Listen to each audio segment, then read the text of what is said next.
دو دفعہ فرشتے روئے ہیں، آسمان کے فرشتے 2 دفعہ روئے ہیں، ایک حدیث میں نے پڑھا۔ ایک دفعہ جب ہمارے نبی کو پتھر پڑے طائف میں، یہ واقعہ پہلے بتا دیتا ہوں، دوسرا بات پہلا واقعہ بعد میں بتاتا ہوں۔ جب ہمارے نبی کو پتھر پڑے،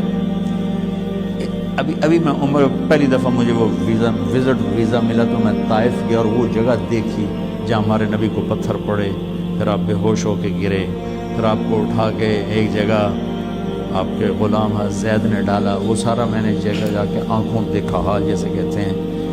اوپر ایک چھت پہ چڑھ گیا ایک جگہ اور میں ساری وادی دیکھتا رہا جہاں آپ کو پتھر پڑے تھے۔ تو آپ کے بے ہوش ہونے پر آسمان کے فرشتے روئے تھے، اور پہلی دفعہ روئے تھے جب مینا کی وادی میں 6-7 سال 8 سال کا بچہ اسماعیل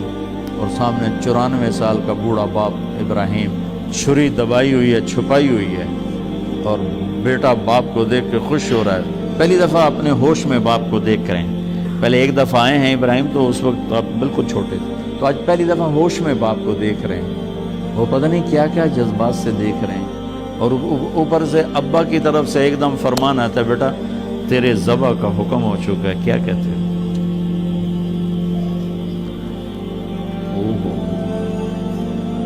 اب تو وہ پہاڑی پورا ہٹا دیا سعودی گورنمنٹ نے، ورنہ وہ جہاں وہ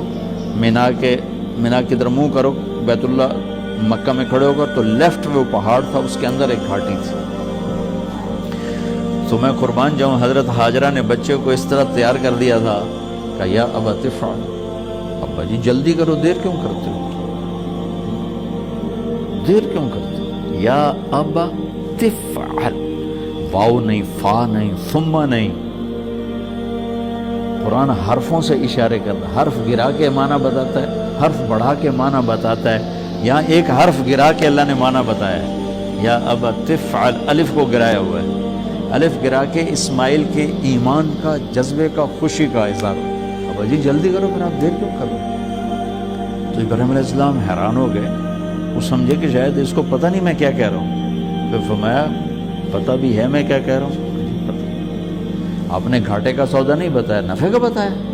آپ کے بدلے میں اللہ ملے گا، اللہ آپ سے بہتر ہے، دنیا کے بدلے میں جنت ملے گی، جنت دنیا سے بہتر ہے۔ پھر معصوم ذہن سوچ میں پڑ گیا، کہنے لگا ہاں ایک بات ہے، میری ماں کو ضرور دکھ ہوگا، میں تو اس کا اکیلا ہوں، تو اپنا کرتا اتارا، کہ ابا جی یہ کرتا میری اماں کو دے دینا، میں جب یاد آؤں گا میرا کرتا دیکھ لیا کرے گی، اس کو تسلی ہو جائے گی، اور آپ اپنے کرتے میں مجھے کفن دے کے ادھر ہی دفن کر دینا، ادھر نہ لے جانا، میری ماں شاید مجھے دیکھ کے بہت دکھی ہو، کٹا ہوا سر کوئی سوکھا کام، ابا جی مجھے الٹا لٹانا، سیدھا نہ لٹانا، مطلہ للجبین، کہیں آپ کی نظر میرے اوپر پڑے اور آپ کا ہاتھ نہ کانپ جائے۔ اب آپ او میرے بھائی، 94 سال کا بوڑھا تو مرغی نہیں ذبح کر سکتا، بچہ ذبح کرنے کا حکم آ چکا۔ جب انہوں نے گھٹنے پہ ان کی کمر پہ ٹکائے نا، اور سر کے بال پکڑ کر یوں سر اوپر اٹھایا، اور چھری ہاتھ میں، ایک ہاتھ میں سر کے بال، ایک ہاتھ میں چھری، اور یوں آسمان کو دیکھا، وہ بچہ نیچے لیٹا پڑا ہے اور چھری یہاں آ چکی ہے، ہاتھ یہاں ہے، تو یوں دیکھا کہ اے اللہ مجھ سے ناراض ہو گئے ہو، کہ اسماعیل کی محبت نے میرے دل میں زیادہ جگہ پکڑ لی، ایسی بات نہیں میرے اللہ، میرے دل میں تو ہی تو ہے، اگر میرا کوئی امتحان ہے تو مجھے پاس کر دے بس۔ اس پر 7 آسمان کے فرشتوں میں چیخ و پکار مچ گئی، چلا دی چھری، آسمان سے حکم آ گیا نہیں چل سکتی، اسٹاپ، فل اسٹاپ۔